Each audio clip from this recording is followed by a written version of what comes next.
વિશ્વવિખ્યાત પ્રસિદ્ધ એક એવા કથાકાર છે, મહાન સંત છે. તેમની એક જગ્યાએ કથા ચાલુ હતી.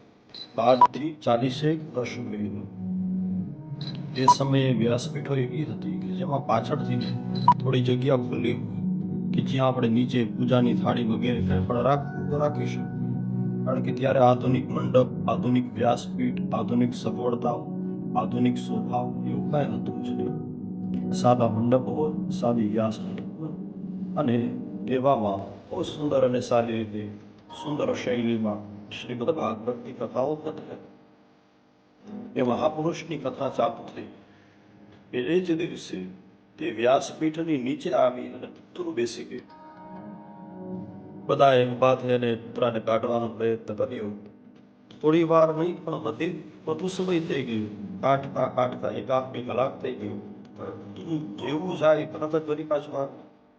જેવું અમે બધા ઉભા કરીએ બહાર મૂકીએ વળી પાછું માંગીએ બધા પોતાના આસન બેસી ગયા. તથા એ મહાન સંતના મુખેને પ્રવાહ ફેરવાના બીજો દિવસ થયો ત્યારે કૂતરાને કાઢવાનો પ્રયત્ન પણ કૂતરું નીકળ્યું.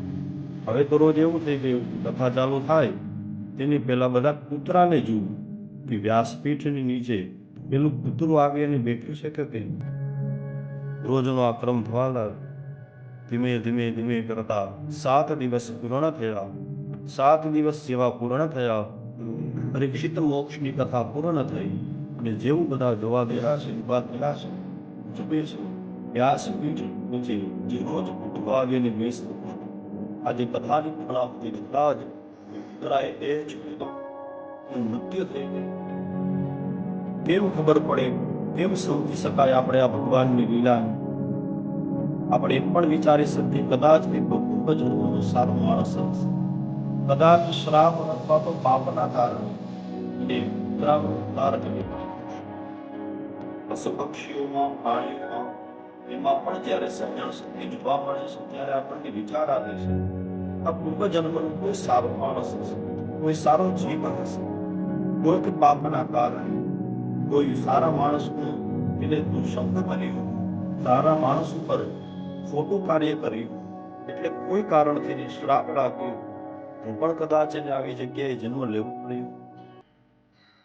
કથા છે જળભરત મહારાજની કે જે જળભરત હતા એ ભરત હતા. કથા તો વિસ્તારથી છે, આપણે બધા જાણીએ છીએ. હરણમાં જીવ હતો એટલે બીજો જન્મ હરણનો લેવો પડ્યો.